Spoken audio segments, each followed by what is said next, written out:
Welcome to Soft Bites Podcast. Your life, your dentistry. We talk about ways to have more fun and meaning in one of the coolest and most rewarding professions in medicine. Conversations on how to bring awareness, create a healthy workplace, and provide emotional insights to make dentistry a fulfilling activity while making space for one's wonder, creativity, and freedom. Here are your hosts, Manuela and André. Welcome, everyone. Welcome to the Soft Bites podcast. Hello, André. Welcome. How are you? Hi, Manuela. Nice to see you. Fine, thank you. So today we're going to talk about difficult patients. So this is episode 11. And today you've proposed me the theme and for us to talk about dealing with difficult patients. And when I was thinking about it, I've decided to, the first thought that I had was, okay, so what's a difficult patient? And I've decided to make this question on my Instagram stories. I left, I think it was last Saturday, so it was during the weekend. And I had a lot of answers. So I asked, what is for you a difficult patient? And I had lots of answers from colleagues. And I think it would be interesting to name a few. So what is a difficult patient? So this is some of the answers that I've got. Someone disrespectful, not only at me, but to all the staff. Someone that it's not collaborative, anxious, and that touches my hands and makes sudden movements to any procedure that I make. Someone arrogant, complaining of other dentists. Someone making excuses for their situation, not taking responsibility for their situation.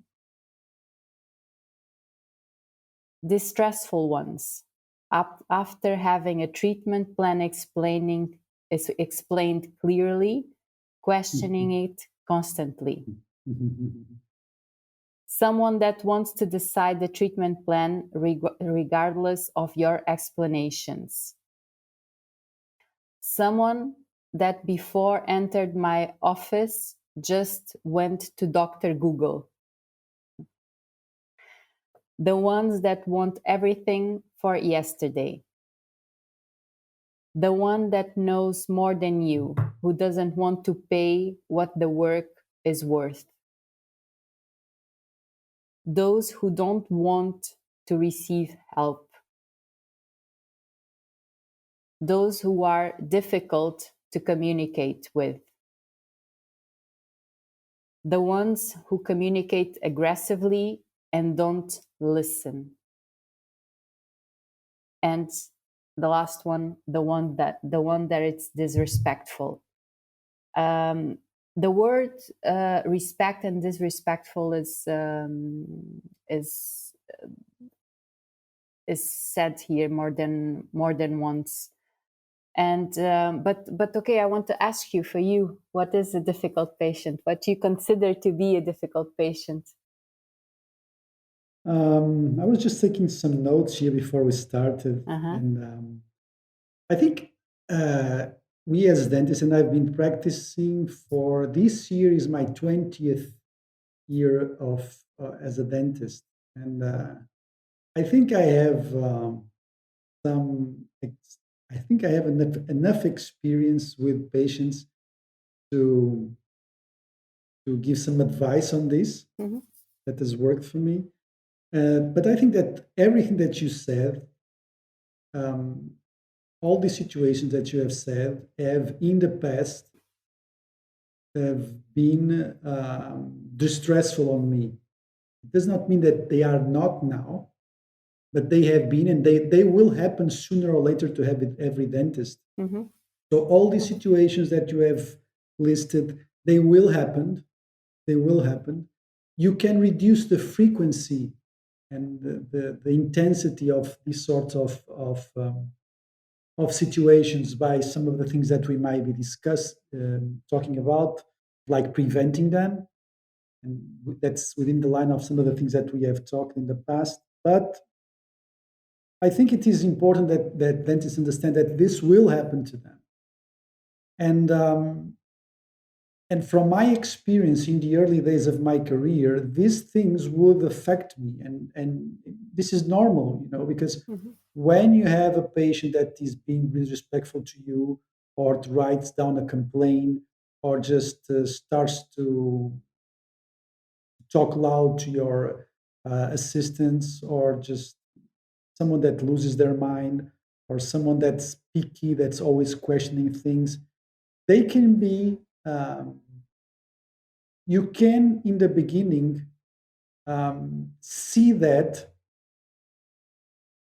as a bigger issue than it actually is, because you are with less experience, you have this tendency to try to please every patient, you don't have enough confidence in your skills, you think that if someone is unhappy, the word might spread and they may ruin the future of your practice. So all of these things, they are they are inside your mind, and I don't believe you can completely eliminate it. And by what I mean by this is that you have to go through them. They will happen to you. You have to go through them. And I think there is a few. I've listed a few of them, and we can talk about them. But so, what can we do to prevent that? What's the most practical way to prevent some of those? And some of those that you have listed, they are not preventable. No. Yeah. Because there will be some unreasonable people that will unfortunately walk into your door. There will be some of them. Some of the things are communication misunderstandings. And when we are talking about communication misunderstandings, yes, we can reduce these situations dramatically. The easiest one is to, for example, in my practice, we have this rule. The patient will always know what he or she will pay. They will always know. So, but if you ask, well, what's in the first appointment? Well, when they call the practice, we tell them, if you are going for initial examination, this is the cost. And if the patient says, well, I have a problem, I have this. So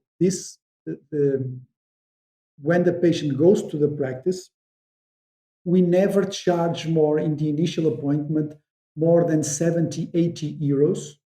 Never, if it's like something that the patient was not informed, like small filling or whatever, we never charge more than that. And if it is, for example, a root canal treatment, we always tell the patient before we start, look, this is a root canal treatment. I'm talking about the patients that are coming for the first time at the practice, because the patients that are coming that have a treatment plan, they know exactly what they are going to pay. But we are talking in these specific situations where the person is going the first time in the practice. And if it's a root canal treatment, that will by far surpass the 70 or 80 euros. The doctor explains beforehand to the patient. Okay. So I think if you have this philosophy that the patient will always know what he has to pay or she has to pay, you will dramatically reduce the amount of issues. And I'm being very basic here. So the patient goes for his initial examination, then we'll send a treatment plan with everything detailed. And we've talked about Make Me Clear, but you don't need to have Make Me Clear. You just have to be as detailed as possible.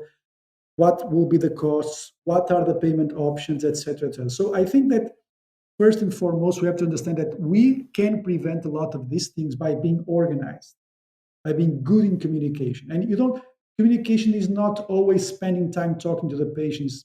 Just, for example, one of the things that I think it also works very well is that when the patient sits down in the practice, they get a welcome pack. And the welcome pack lets them know how they need to behave in the practice. Not in exactly this way, but for example, a welcome pack in my practice says that we are a multidisciplinary team. It means that you will be seen by different professionals. So that's already informed. We have a fine if you confirm an appointment and if you don't if you don't attend. Mm-hmm. So all of these things, I think that once they sit in a place where they realize that people are making an effort to set the rules, they they understand that they have to be either they accept it or they don't accept it.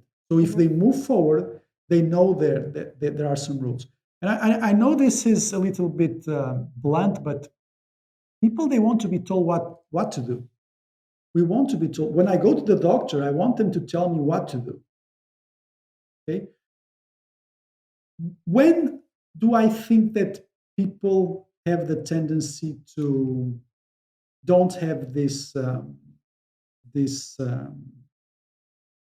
attitude? Mm-hmm.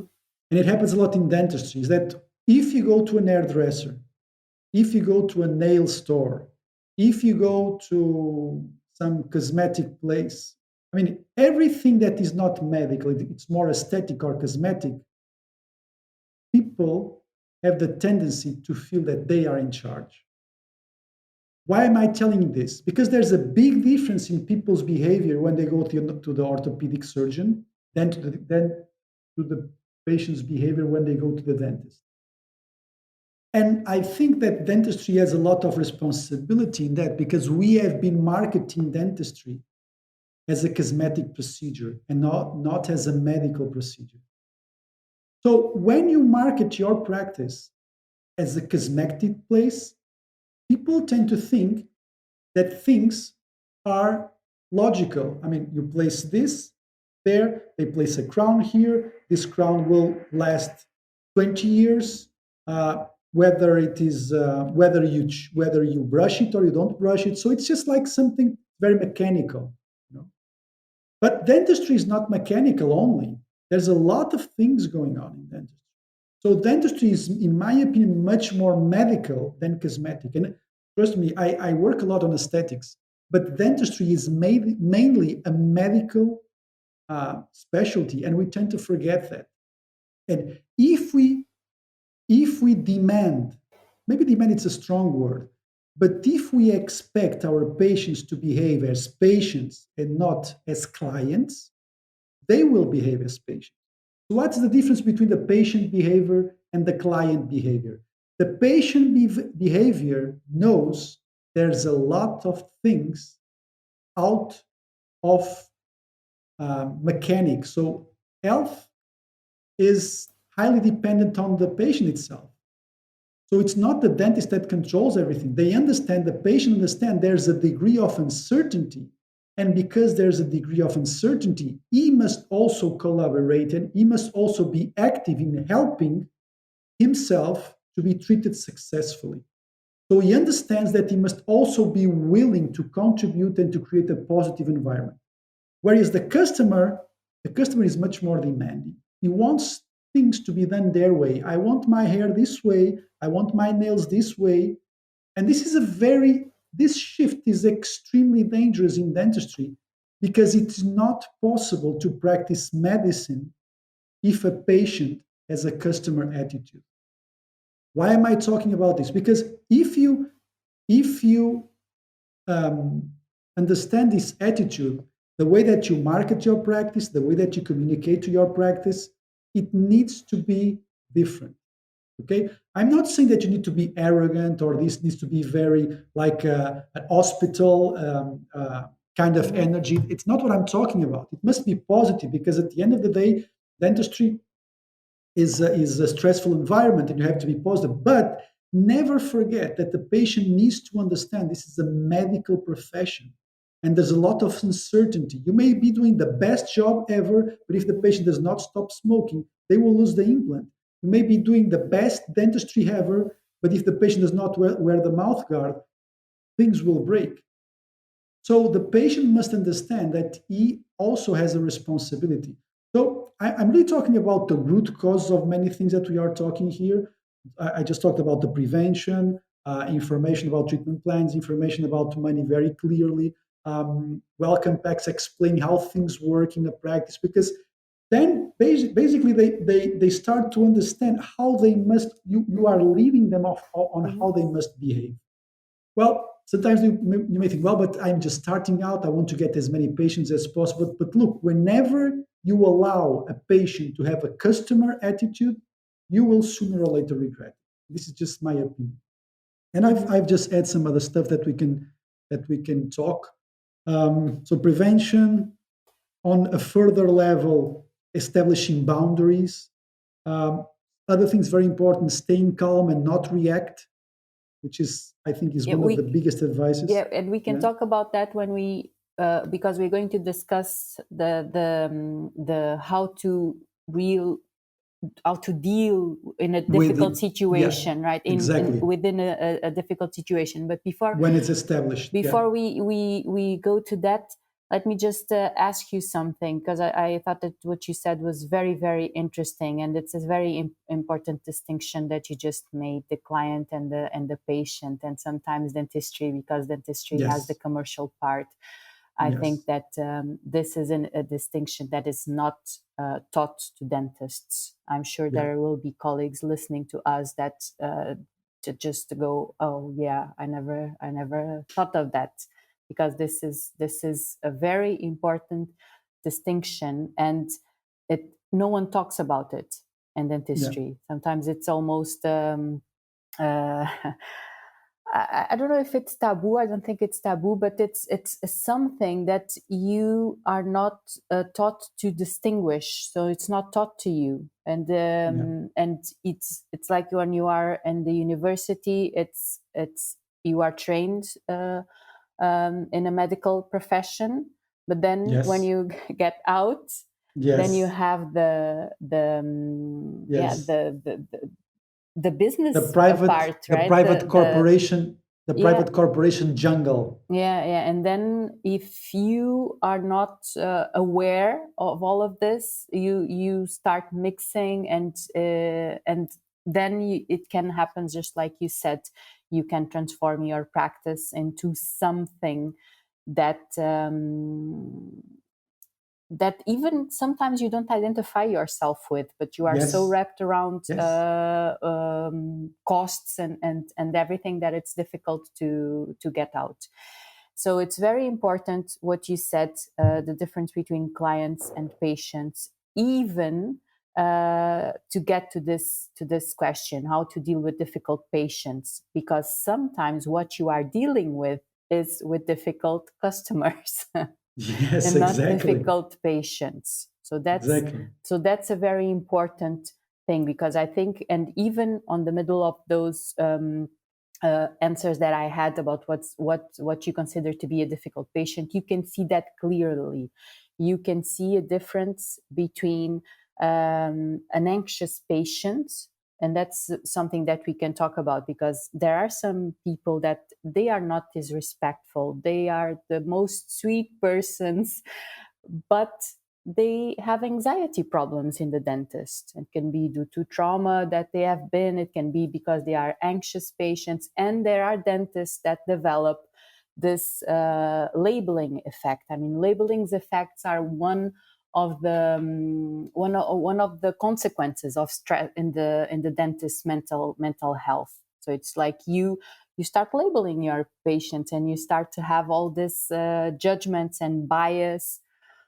And if you are not aware, again, self-awareness, that's so important in dentistry, that will lead you to, for example, not to distinguish what is a general anxiety from a dentist anxiety. So, and you will assume everything is dentist anxiety, and you will treat everyone as anxious, and that can lead also for you to avoid certain treatments, or to avoid certain patients, or to overtreat patients, with sedation or so. And this is well documented in the literature.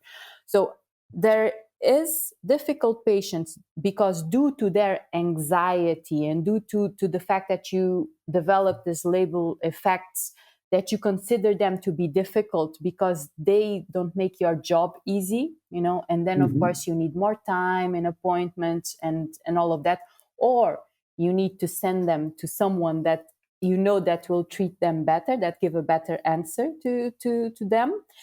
And and this is difficult patients, and then there's difficult customers, right? There are those people coming because they argue about the price. They don't understand why they are paying. They don't recognize the value of the treatment. They are questioning you constantly, etc., etc. So I think it's important also, if you understand this difference that you just said, and I found it so important, the difference between a patient and the client, and that's why I also consider the tips that you just gave in the beginning very important. If you have a system in place, you educate your patient. You tell them from the first moment that you are there. You are also respectful to them, right?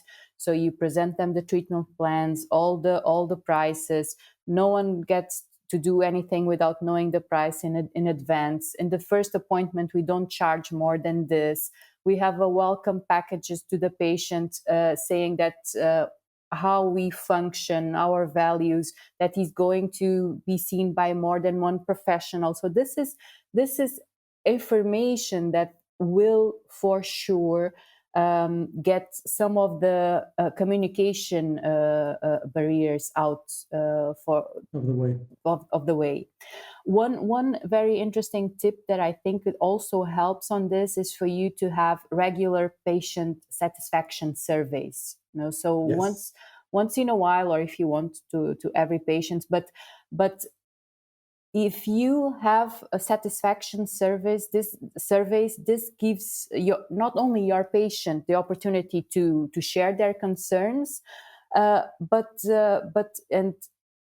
also you take their feedback serious, and you can learn from their feedback. So I think that's very interesting also, yes, to implement.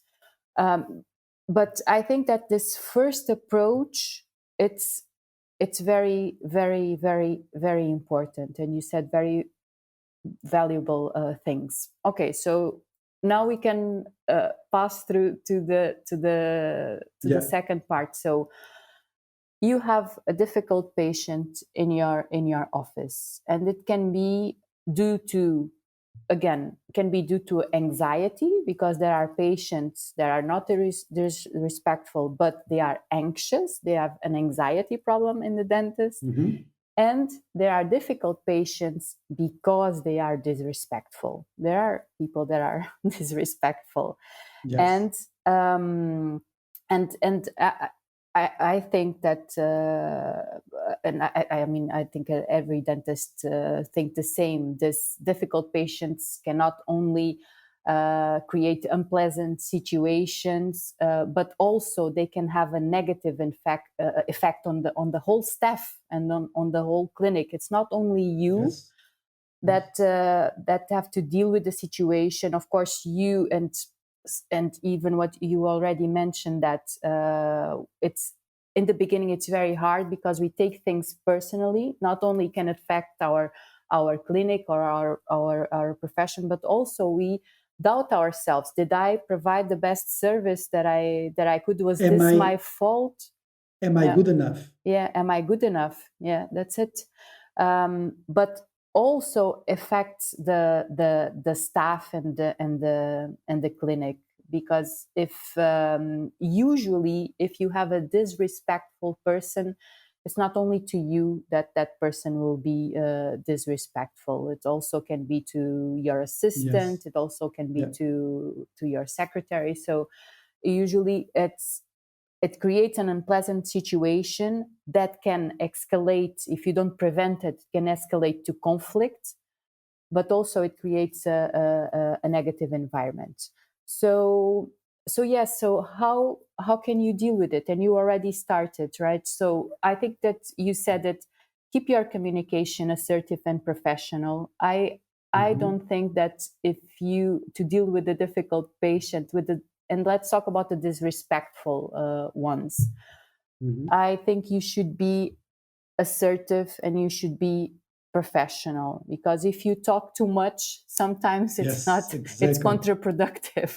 It's my opinion. Absolutely. What do you think? Yes, yes, absolutely. I think for the vast majority of situations, I think the number one rule is to stay calm and not overreact. I think that's the number one rule. You Hmm. always have to think about that the one that loses the temper um, will always lose, always. And that happens in every situation. And I think I know this is very basic, but it's very easy to get some patients get on your nerves, and you may start to talk at the same level of voice, and you may start to use the same level of language, and I think you really have to avoid that. I Don't think you this is the think most. that's a defensive reaction? It's a reaction, huh? Of It's a course, defensive yes, reaction. absolutely, yes. So the number one is to stay calm, and I was placing it here connected to do not react. Hmm. And this reaction thing is, and in the management class that I think that you attended, Hmm. whenever I talk about reaction, I always make a little analogy with what is masculine energy and feminine energy. I always make this analogy, and whenever I talk about this, I always have the feeling I am about to be misunderstood here. But regardless of the sex, this is not what we are talking about. Even though, of course, he says some analogies in sex as well and in attraction or whatever. But you always have to realize that you are in a more, let's call it, and let's not focus too much on the charge of masculine or feminine, but whenever you are providing a service, whenever you are selling something, you are, let's call it, in a more positive, in a more masculine energy. Hmm. Okay, while the patient or the customer is in a more feminine energy. It doesn't matter the sex. Hmm. It may be a woman and a man. It may be a Hmm. man. It doesn't. That's not the point here. But the thing is that in order to be attraction, and this is something that may be difficult to understand in the beginning, but in order to be attraction, there needs to be some polarity. Always, always. So it's never. I mean, in terms of respect, of course, it needs to be an equal energy. But in terms of reactiveness, it must be a different energy. So, in order for you to be in a more masculine energy, you always need to be able to be in more control of your emotions. Otherwise, you will completely lose it. Hmm. So, we want some polarity because we want some attraction, because we want some um, rapport, let's say. Okay, this is not about sexual attraction, this is Hmm. about rapport. In order to be rapport, you have to have some sort of polarity. Because you And have you, something that I need. exactly, Yeah. exactly. And you, Hmm. as a service provider, Hmm. which is exactly what you said, you are Hmm. about to deliver something, Hmm. Hmm. so that the patient needs to accept. Hmm. Okay, the patient who accepts it needs to trust you, Hmm. right? And one of the most basic non-verbal ways of communication, of communicating this attractiveness, this rapport, is when you are selling something, you are always the person that is more in control of their emotions. I wouldn't say in control. I would say, I think you like this, you are more aware of your Yeah, emotions, that's it. right? Yeah. And if you are more aware of your emotions, you are less likely to react to a Hmm. conflict. Hmm. So the rule number one, whenever a conflict is established, or whenever there is a test, or when, for example, for some dentists, they may think that the fact that someone is talking about money is being disrespectful, while for the patient or for the customer, it may be a legitimate question, Hmm. right? It it has to be. Of People course. have to be So aware of their financial. of course, but so look, if a dentist does not implement the basic steps that we have talked about, of course that he must understand the questions that the patient is placing. Now, if everything has been explained and even still they are uh, they are discussing the prices, that's a different story. But even still, here you always have to remember this: this person that is about to give you money for something, in a certain way, they are testing you.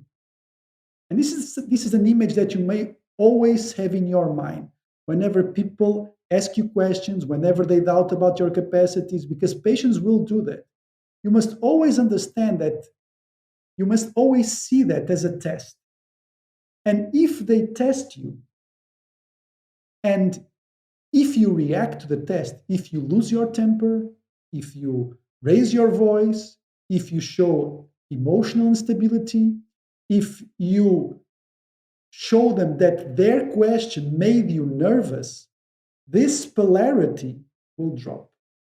So basically, it's something like this: okay, let me test this guy. And in most of the situations, it is completely unconscious. Okay? It's completely unconscious. Mhm. So let me test this guy. And if you react, you have lost the test. So this polarity has dropped. And what happens now is that you are no longer in the place where you have something that this person needs. Now he's basically looking at you and saying, Mhm. look, I don't know if he or she has what it takes to be able to handle me. I don't know if this person has what it takes to be able to handle me.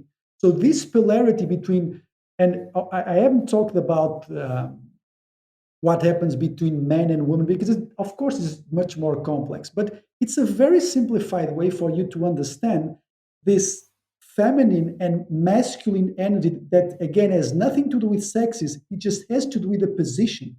You may be in a more masculine energy at work, and you may be in a more energy feminine while you are in your family. It Mhm. doesn't matter. But if you are at work and if you are providing a service, whether you're a woman or whether you're a man, you are having something that the patient wants. And if you react, you must always have that in your mind.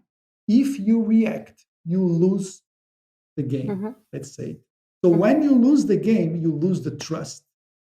Because you have to think about this. Someone extremely experienced will graciously deal with all the tests. Will make sometimes even a joke. So, for example, let me give you a perfect example here. Um, so, okay, this implant, um, so it will last forever, right? So this is something forever, Yeah. right? Well, and you can say, "What do you mean forever?" You may react. You may say, "Well, so basically, what you are saying that's, are you stupid?" So you are reacting to the patient. That's one way of doing that. The other completely way of doing that is to dance around the situation, to gracefully dance with it. And that's different, which is, for example, an example. Well, and you must say that with your face and with your body. And it's not from 1 second to the other. Sometimes it takes years, but just having the mindset in the beginning of not reacting helps you a lot. But you may say, well, I'm sure, hey, uh, Mrs. Whatever, Mrs. Silva, no, look, your teeth, they are the best thing that nature could do. But look what happened to them. So, do you think there's anything that we can do as men that is better than nature? Of course, it's not. So, what happens is that this implant that we are going to do, we can guarantee you that we'll do our best to make it last as much as possible, as long as you take good care of them. And taking good care of them has always two sides: what you do at home and what you do here in the office, that you need to come. Otherwise, it's not possible to maintain that. And sometimes you can be even a little bit deeper, which is, well, but the way that you've been treating your teeth so far will have to change, right? Because otherwise, you'll not be able to maintain your implants, right? Okay? So this is a way of basically not reacting, but informing the patient by grabbing the energy of the patient and dancing with it and making them understand that their tests will not affect you because you are in such a different position and you are so used to do that and you are so used to be tested and ask these questions that you find it funny and you dance around with it, which is a completely different energy. And this is a much more masculine energy than what the patient is having at the moment. And this is just an example. And of course, that I would I would ask our listeners to, I always do that, see what are the most picky questions, which are the questions that patients do to you that really touch your buttons, that really make you feel. And in the beginning, they are the questions like, you seem too young to be doing this. Do you have many cases as this? I mean, this can really be taking you, you may become really affected by this. So you have to think, how would a very experienced person respond in a professional and slightly funny way so that the patient understands that, hey, you are safe with me. I'm here to take care of you. This is not only my responsibility. I'm going to do my best, but this is also your responsibility. But we are in this together, and without drama and with a calm energy, we will fix this. And this thing about the positive and about the masculine and feminine energy and the fact that you should never react to tests or questions is, in my opinion, the most important inner game, let's say, that you have to use in patient communication if you want to avoid difficult questions, because there will always be difficult questions. Even in our practice that we have everything detailed, sometimes we have patients that says, well, hey doctor, am I not, basically, for example, we give a treatment plan to a smoker of implants. And I know it's in some countries, dentists don't even do implants in smokers. But in some situations, we have no options. We have to do it, right? And so the patient was informed, that's in the treatment plan. I said, well, am I going to have problems in these implants? And sometimes it's like, why is he asking this? Because this is written, we have talked to him. I mean, is it stupid? What's going on? So even though that may be on your mind because you're human, and let's face it, we may be thinking about that, we have to understand that sometimes that question, like you were saying, it may come out of a person that is not reasonable, but sometimes it's just a manifestation of stress, right? Sometimes you're just so nervous that that's what pops out of their mouth, right?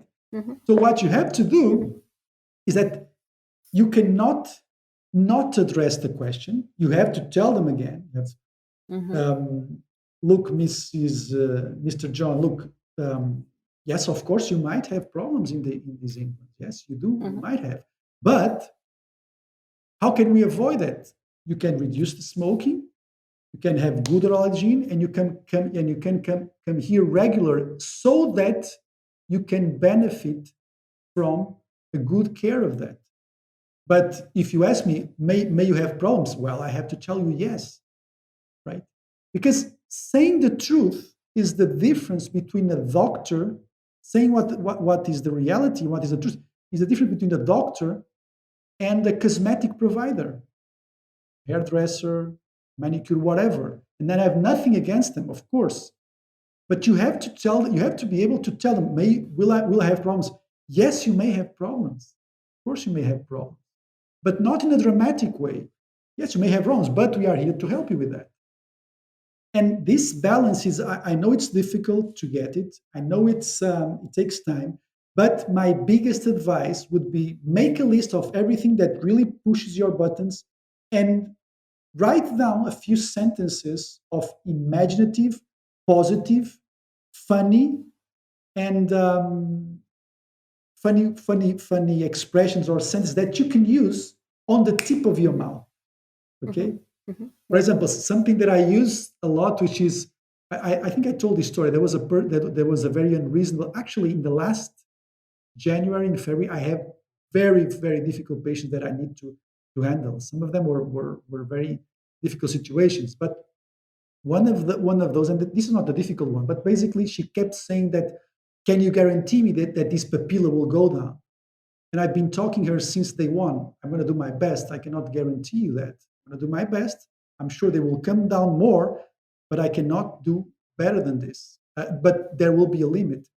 And maybe in the 10th appointment, she was with my associate, and I went there. She says, well, doctor, can you guarantee that this papilla will go down? And I said, well, I can guarantee you one thing. We are both going to die.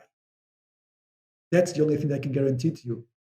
But after that, you just have to place a positive energy in the conversation, So you have to look, we are going to die, but like I told you since the first day, I cannot guarantee you that they will go completely as you want, because as we have discussed earlier on, this is the situation. But you must be assertive, but never lose your temper, because the minute that you lose your temper, in their unconscious, what you are saying to them is that this guy does not have what it takes to take care of me. This guy does not have the experience and the stamina and the resilience that it takes. This guy or this girl or whatever. So always keep that in mind. Once you react, you lose the game. Always. It's always like that. You said a lot of things, a lot of interesting things there. Let me just break them because you said many interesting things. I completely agree with what you said about reaction. It's not about reacting, it's about responding in an appropriate way, but you have to have the emotional awareness that you talked about. And that's why I think emotional intelligence is key in dentistry. It should be taught to dentists. That's what you just described. It takes a lot of emotional awareness. You have the exercise that you said, it's a wonderful exercise. Be aware of what triggers you. For me, when I started to do that exercises with me, what I discovered that one of the things, many things, but one of the first things was that usual when they enter and they say, oh, I hate dentists. I felt it. When I started to be mindful of my body, I felt it. My blood pressure, even my temperature raised. I felt it. So when you start paying attention, yes, it's so many things, and that's why sometimes dentists spend their day just reacting to this. Imagine the big things, of course, but let me ask you a question. What's your answer to that? Because I have mine.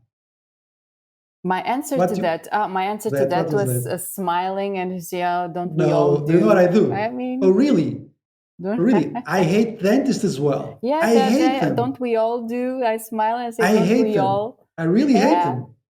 So, but this is a small thing. Now imagine the big things. Imagine the difficult, real difficult, patients. But yeah, but that is a classical one. That's a perfect. That's really that classical stuff. I hate. With the exercise that you just advised is a wonderful exercise. Really pay attention to what triggers you, because sometimes, and this is something that dentists need to understand.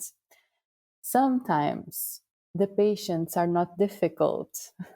Sometimes it's the way that you react to patients. So that's where is the difficulty. And that's where the labeling effects come from, what I was telling before, those labeling effects that the patients, that dentists develop to patients. It's just, it's a reflection of stress on the dentist's health. And it's not like we are turning here to then it's not the patients that are difficult, it's the dentists that don't know how to deal with patients. No, that's not what we are doing here. But there is part of this difficulty in dealing with patients that is not being aware that you are just reacting. Okay. And so that awareness, it's very important. I highly recommend to do the exercise that you just said, and you will discover a lot. And you will discover a lot. It's really a very insightful exercise. It was for me when I start doing it. But also, you said other very interesting things. So our natural response, of course, is to get defensive. You need experience, you need emotional awareness, you need emotional intelligence to be able to bring a response and to bring an intelligent response like the ones that you are giving nowadays. But the thing is that when you don't have that awareness and when you get defensive, then you get in the negative mindset. And that negative mindset will lead you to to those things that we just said, to doubt yourself, to just raise your voice and to not to explain yourself in the best way. So it will lead you to all the wrong things, and it will lead you mainly to you not be able to be proactive, to seek for Yes. the solution. Solutions. Yeah. You will continue the problem, so you will not be proactive in a solution. It's also another thing that you said that I wanted to highlight is that don't take things personally. This is a very important thing.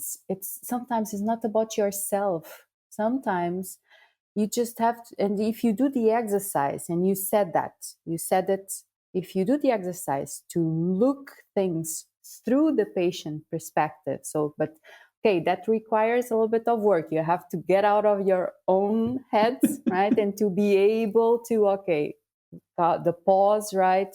Not to react and say, okay, but why is this guy asking me again if this has risks? Hey, sometimes it's just their fear coming out.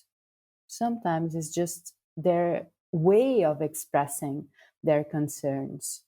So, and you have to be able to get out of your head and to say, okay, wait, let me see what is going on here, right? So really be mindful also of your of what you just said of your internal bias. Is that them or is it you? Yes. So this is Yes. very important. And sometimes it's just them. It has nothing to do with you. It's just Most of the times. fear Most and of the and times. anxiety. That's it. Yeah. So I think these are very important things. And we also said this when we talked about boundaries. It needs experience. It needs Yes. experience. Yes. In the beginning, But it's yeah, but hard. this is why I think that in the first years doing the exercise that you just said, just making a list of all the things that really trigger you and find Answers for funny, it. Yeah. imaginative, and but informative and straight to the point Yeah. answers, so that you can discard so you can lay down the wall in a Mm-hmm. graceful way. So basically, it's just about always remind that they are testing you. They want to see how much you can handle it, and you Mm-hmm. just have to dance with it. And when you Mm-hmm. dance with it without reaction, they were like, "Oh no, this guy." Basically, you have dismantled in a positive way, and you have welcomed them into you, Mm-hmm. Mm-hmm. which is Mm-hmm. completely different than the reaction. So basically, yes, you told them the truth, but what they really want is someone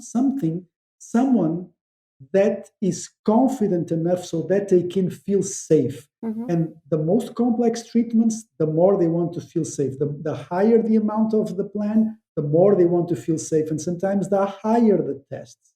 Mm-hmm.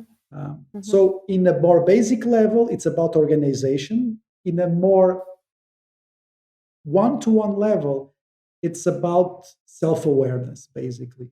Self-awareness and non-reactivity. Yeah, and what we just said also, don't take things personally. Set Yes. your boundaries. Those are very, Yes. very important Yes. Yes. I things think that's also. something that would be something that I would like to be talking about next, because I would like to ask you. So I'm sure that sometimes people just get out of the limits of the boundaries. So within all that we said, sometimes you realize this is this is out of your limits of or out of what you think it's the limits of your practice, no matter what they are. They may be poor language, they may be verbal violence, and sometimes there's not to be very, just sometimes the way that people talk, or you may realize that just just too much. It's out of the, so Hmm. even though that we have said that yes, you should not react, there must be a time where you need to, I won't say react, I would say to let go, Yeah. to let go the patient. So what do you think about that? Yes, I think so. I think there's two kinds of situations there. There's that situation that you were just saying, that someone is disrespectful in a way that you cannot tolerate it, because it's a lack of respect for you, for your team, for your work, and you have every right to say, look, I'm sorry. It's not my way of. Sorry, let me give you an example. A patient that constantly arrives, that for the second time or third time arrives half an hour or 1 hour late. What do you do with that patient, for Well, example? first you have to try to talk to him and Yeah, say that this is not something that we the way that we work, the way that the practice work. That when he does that, it interferes with not only with every, your work, but yes. with the normal function of the practice. And if it happens again, he's not welcome anymore in the And he needs to practice. find someone else, of Someone course. else. Yes. Yeah, Yeah. yeah. But I I. think that we must be okay with that. We must be okay also with that. But go on. I'm going to give you also my 50 cents Mhm, on the on the mhm. on the net. So you said that Um, there were two situations. One y- situation is No, I disrespect, was right? I was I was telling you that, for example, in Belgium they have something called the blacklist. So that doesn't exist in Portugal. It was something that it was new to me, but they have patients that they consider that they are not welcome in the practice. Either But because they were disrespectful with doctors, yes, because they are yes, constantly yeah, late, because they miss yeah, appointments, yes. and even the software of the practice has As a when the blacklist. when the patient, for example, misses this third appointment without noticing, the software, do you want to send this patient to the to the Yes, blacklist? yes.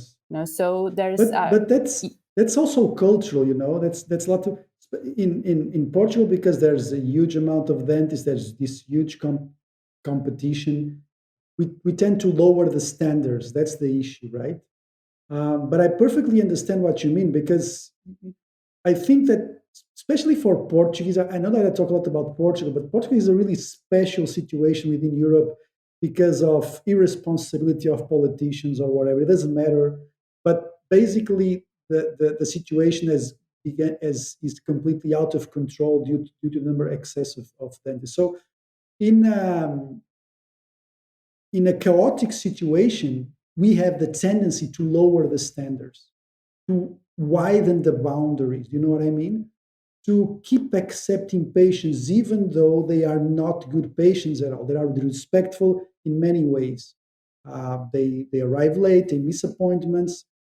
But I think it's very important what you just said, and I think that even in if you have a practice in the long term, you will realize that you will have patients that you have to place on the blacklist, Mhm. that you have to say no, that you have to invite to go somewhere else in a professional way, and Yeah, provide all the assistance to the other colleague that is dealing with them. if you have a system in place in your practice, if you are very aware of the values that you want your practice, if you have a Yes. protocol, then it will be very easy to distinguish of those patients, Yes. because it will be the ones that go against Yeah. your values, and it will be the ones that will prejudice the normal functioning of your practice. So that will make that part easy. And then, of course, you have people that might be they arrive to the appointments on time, etc. But then inside of the clinic, they might be disrespectful for you, or you always questioning you, or you feel in some way that you cannot help them, right? Even if someone, and this is the second situation that I was talking about, imagine that is someone that is not disrespectful, but when you are treating him or her, you feel that you yourself are anxious, because I mean, I usually use this distinguish when dentists are working in their patient's mouth, and they feel like they are stressed, for them to make this question to themselves: can I do this? Am I able to help this person? And this is about technique.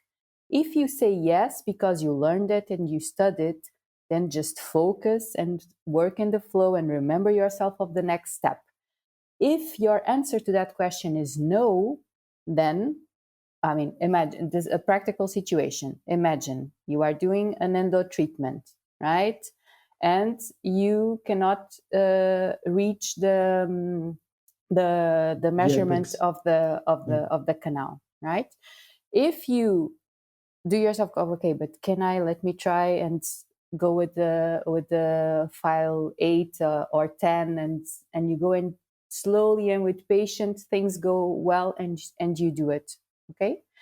And if at a certain moment your technical knowledge is not enough, right, then you have to close it the best way you can, and you inform your patient that he needs to go to your colleague, the endo specialist, right? So that's what distinguish stress and anxiety when you are working on the mouth of the patient. Yes. Is when you make this question to yourself: can I do this? Do I have the technical knowledge to continue to do this? Can I help this person? And that's what you are studied for, right? Yeah. And you do it. But if you find that you cannot help this person, then you should find someone, and this is part of being proactive, right? You seek a solution for that person.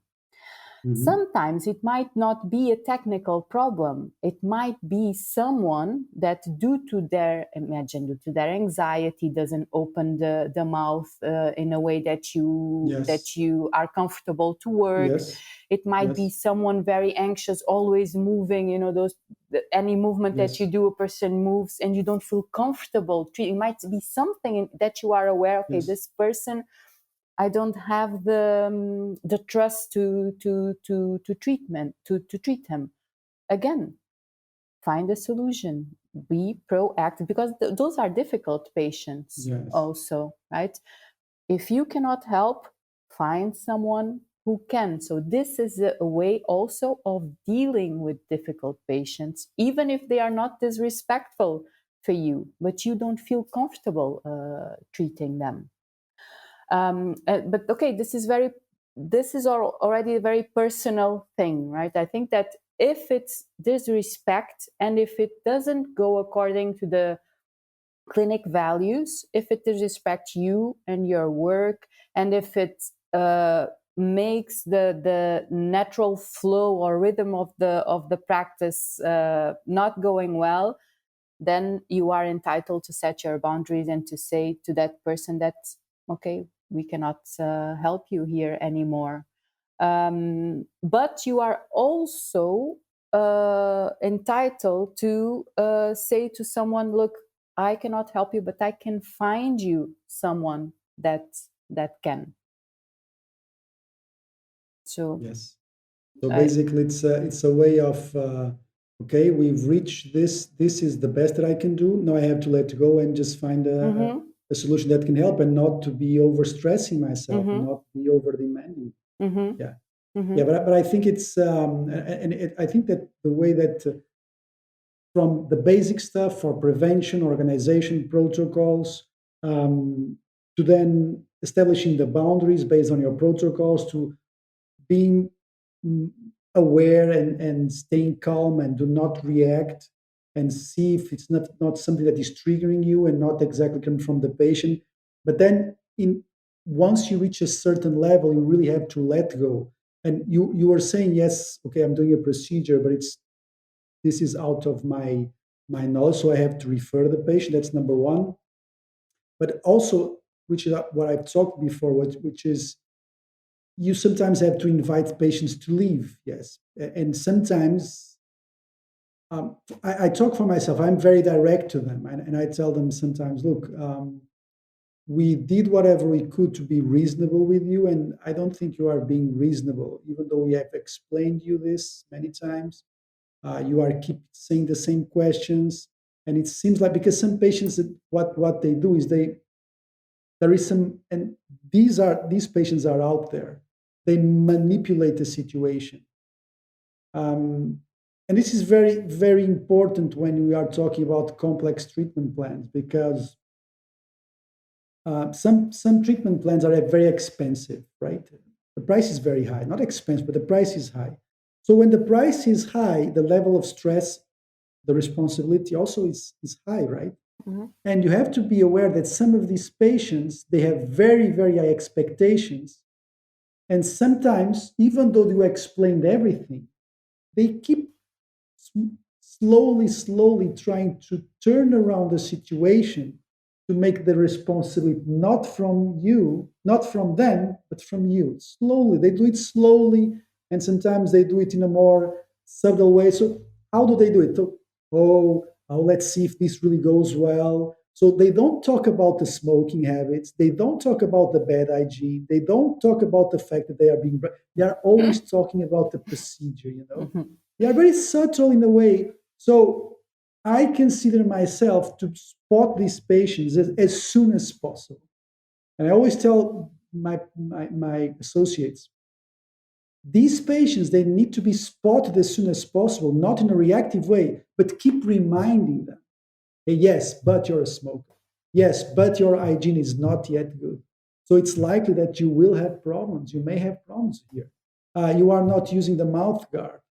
Um, you are, and I am here to help you, yes, of course, but you need to understand there's a degree of uncertainty here because, hey, this is medicine. This is not a haircut. So basically, what you are saying then is that we understand that behavior in the hair salon, but that behavior here, you cannot have that behavior here because if you are in a hospital, it's not the same behavior as you are having when you go to get your hands or your feet done. It's not the same thing. You are not saying this directly, but you are reminding them that there's a big degree of uncertainty in dentistry, and dentistry is still medicine. And once they understand that, their attitude shifts. They understand, look, yes, I am responsible for this. Even recently, I went to do exams because of COVID. I was running the treadmill with electrodes everywhere. I did a heart exam. I did lots of things. And I was thinking about, I was sitting there and I was thinking, how fragile am I here? How vulnerable am I here? How would I even dare to try to condition that we are not doing that right? You understand? mm-hmm, So mm-hmm, it does not even cross my mind.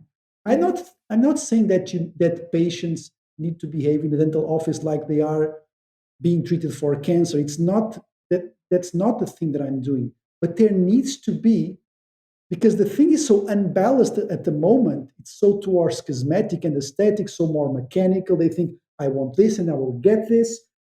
because I see this on Instagram. They just place these things, and I will look beautiful. I will look like Beyonce. Everything will be amazing. I just buy this, just like my nails. But it is not. It's not like that. And I think this message, it's not being spread enough. And I don't see that in the marketing of dentistry. I don't see that. I don't. Of course, that in marketing you cannot talk about the negative stuff, but you have to understand that many things can go wrong, even if you do things perfectly. Many things can go wrong, and it's not all your fault. And sometimes it's just, of course, it's sometimes poor diagnosis. You don't take into control of the risk factors. But in this sort of patient, that even though you have informed everything, and they keep that's never brought to the subject, the smoking, the hygiene, the functional risk. They never talk about that. They always talk about what you are going to do. They are always placing the pressure on you, and you have to keep letting them know that. You have to tell them, you have to call them to reality in a subtle, non-reactive, and sometimes funny way.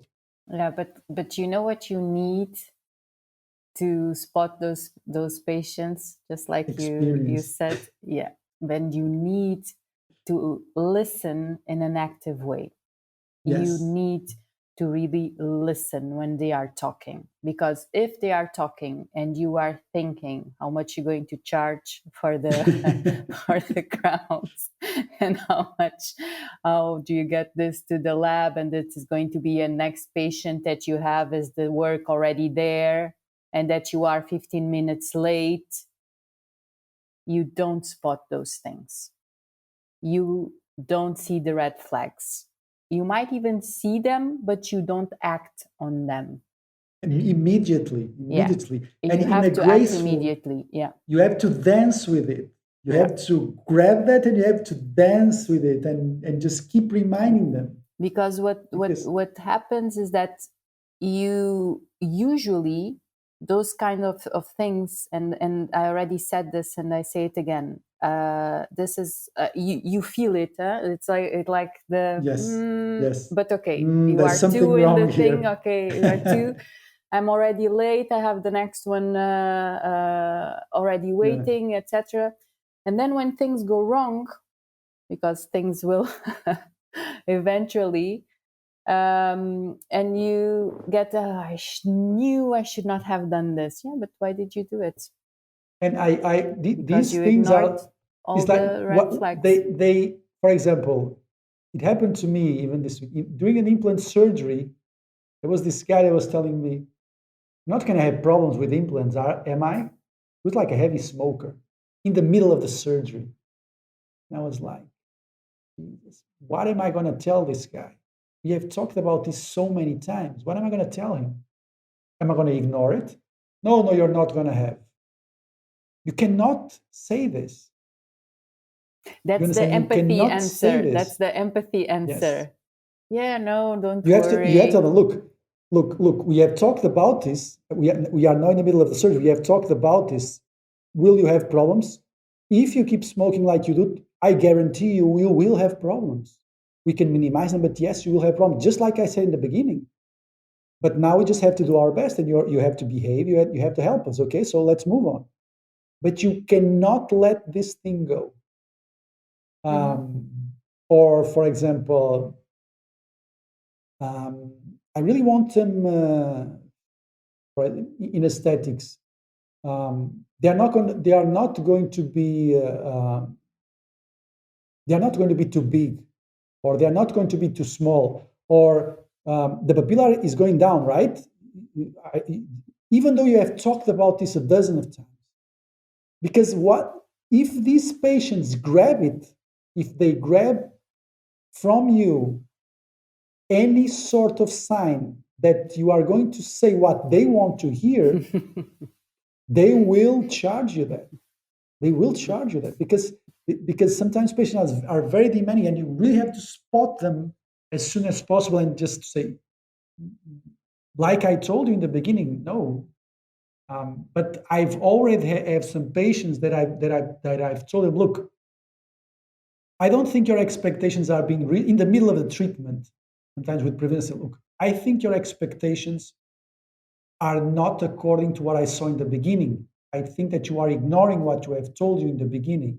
And because of that, I think you have to consider you pay what we did until now. And I'm happy to refer you to some other colleague if you want, or you can ask for some other opinion. But it's very uncomfortable for me to be working with a patient that does not listen to me, because this is what we are talking is very important. And I tell them the analogy, look, this is not about cutting your hair, this is about treating your health.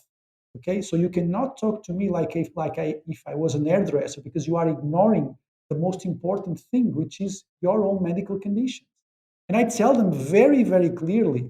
And also, of course, this comes from experience, but it's always better, because if you let these sorts of situations pass by, they will catch you later on. And sometimes it's better really to let go the patient in some situations, because some patients, they can really be unreasonable, and you have to, like you said, you have to spot them. And it's true, it does come from experience, it does come, but you, Yeah, you you have to and you spot also these need things. time. Okay, you need to Of listen. course, You need of also course. to give them time to talk and to acknowledge Yes, the situation. yes. And this is This is this is very why important. this is why it is so important, the initial examination. Hmm. I keep telling this. The initial examination have the mental time, not to be selling but to be informing. Just gather information. If it is a complex treatment plan, a second appointment just to talk to the patient. You have no idea how much treatment you are able to do, number one, and how much patients that you should not be treating, that actually will understand that they should not go for the treatment, which is equally important. Hmm. Hmm. So this is why I always talk about initial examination, as it is like, I don't think it's possible to do um, more complex dentistry, aesthetics or rehabilitation now, because it's impossible not to do that without initial examination. Hmm. Proper mental and chronological time to see the patient and to talk to the patient. Hmm. Yeah. Okay, just to wrap it up, because it's already 1 hour that we are talking. Um, so, dealing with difficult patients, keep your communication assertive and professional. Yeah. Remain calm, speak in a calm way. Don't get defensive. Don't Don't get react. reactive. Don't get reactive. See if you can bring a response. So respond in an appropriate way, in a way that puts you in a positive mindset, Yes. not in a negative one. Be mindful of your verbal language and non-verbal language also. So your body also says a lot. What's your body tension, your and you might be saying something, but then you are showing a completely Different other thing. thing. So be mindful of that also. Practice active listening. It's a very, very important thing. You will, of course, need time for this, and you need self awareness, the awareness that we've been talking about.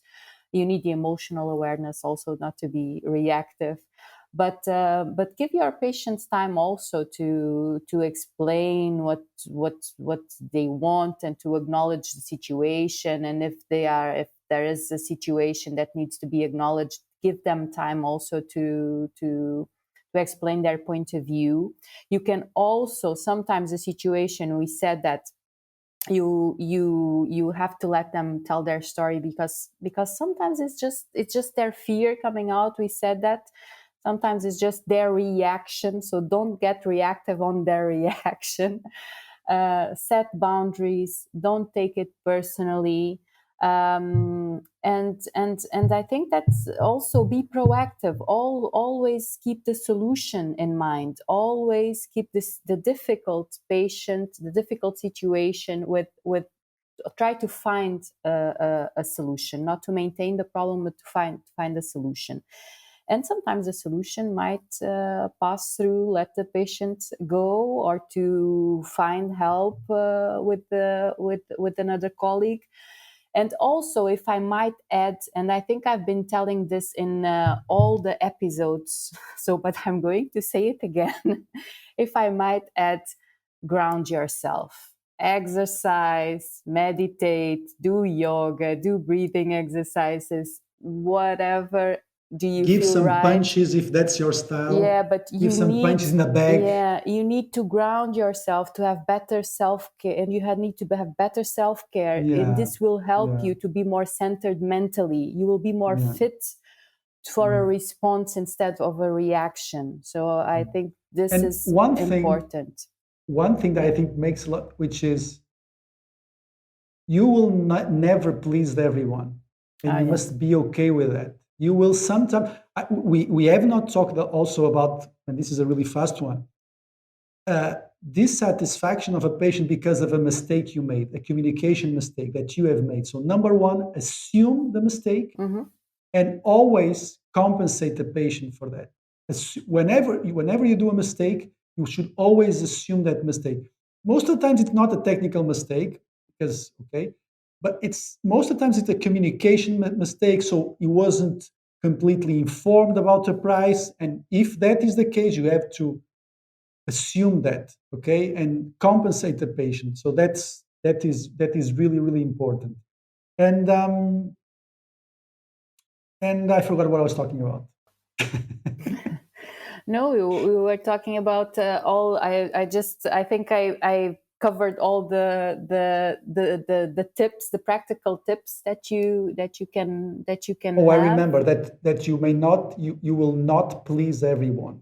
Yeah. You will not please everyone. You will not always be the best. The best dentist to everyone. The best. There's always better dentists than you. There's always going to be, and sometimes it's not a better. Sometimes there's one that particular patient likes more. Sometimes not the technical shit. It's just a question of compatibility, and you have to be okay with that. And this is why I think what you were saying is very important.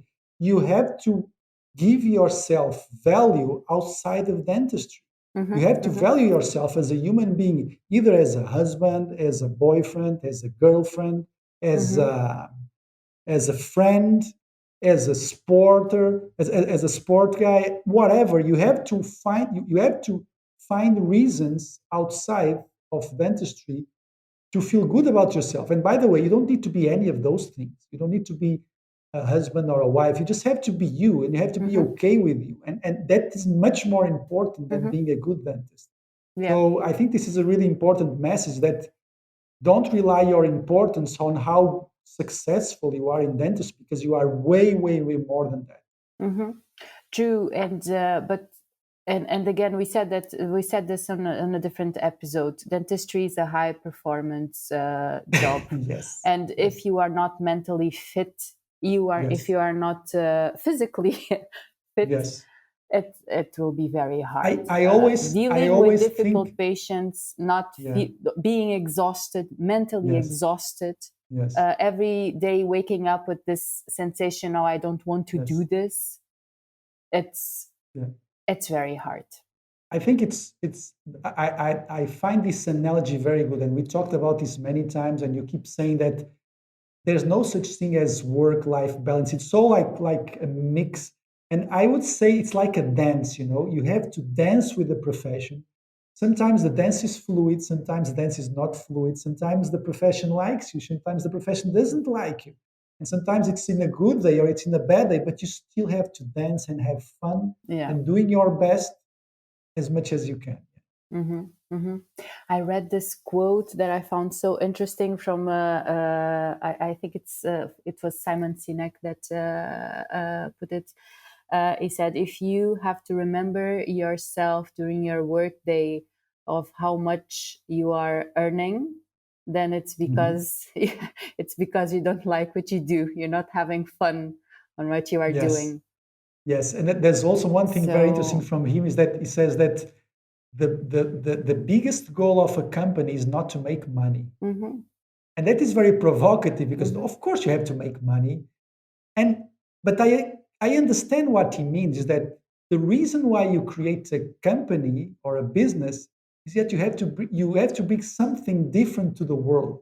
You have to make your job an expression, an extension of what you believe. Mhm. So I Mhm. think that is more important than making money. Of course, you have to make Mhm. money, but you have to bring something new to the table. You have to make Mhm. things in a different way. Mhm. Maybe it's your It, philosophy, maybe it's yeah, and no one is taking the importance of money here. Of course, yeah, money is important, but it should not be the only reason why of course. you are Yeah, doing what you are doing, and you should have fun with it, and you yeah. should enjoy your profession. So I hope this conversation and this tips were useful for I would talk. some. I would talk here all day because I have Yeah. so many stories of difficult patients. Some Mm-hmm. that I think I did well, some that I think I was completely overrun by them. Mm-hmm. But I think Mm-hmm. that in further episodes we'll be able to Yeah. talk about it because I find this a Mm-hmm. very very interesting subject. And like you saw, dentists are highly interested on this because it's the center of their conversations when they gather together. Yeah, yeah, All these true. patients, all Difficult these patients. yeah. Yeah, difficult patients, and patients are what a major stress agents in the daily stress of dentists, and most of it is communication, like you said. So Mhm, when we break it down, when they mhm. say when I ask what causes you stress, and the answer is patience, and then I start to go a little bit deeper, most of the times it has to do with communication. It has to Yeah, do with yeah. communication. That's why communication is so It's so important important. in Yeah, dentistry. And the other part is the lack of awareness, the emotional awareness, the reactiveness, the yeah, what we just talked, the not realizing that they are just reacting to the patient. So it's not actually the patient, is the reaction that they bring. But okay, let me just finish by saying that we are going to talk about this in our conscious leadership um, course, because leadership nowadays equals emotional intelligence. So absolutely, and it equals also absolutely. having good systems in place to be able to put your values in practice, and to have a stress-free dentistry. So we're going to talk about all of this in our conscience leadership course. If you want to know more, just go to softbites.online. All the information is there. And it's going to be 3, 4, and 5 of March in beautiful Sagres in the south of Portugal. I know it's going to be some awesome days that we're going to have a lot of fun and we are going to learn and share with each other. And I'm looking forward to that. I'm looking forward to go to the south. I haven't been for more than 3 or 4 months to the south, so I'm really looking forward to that.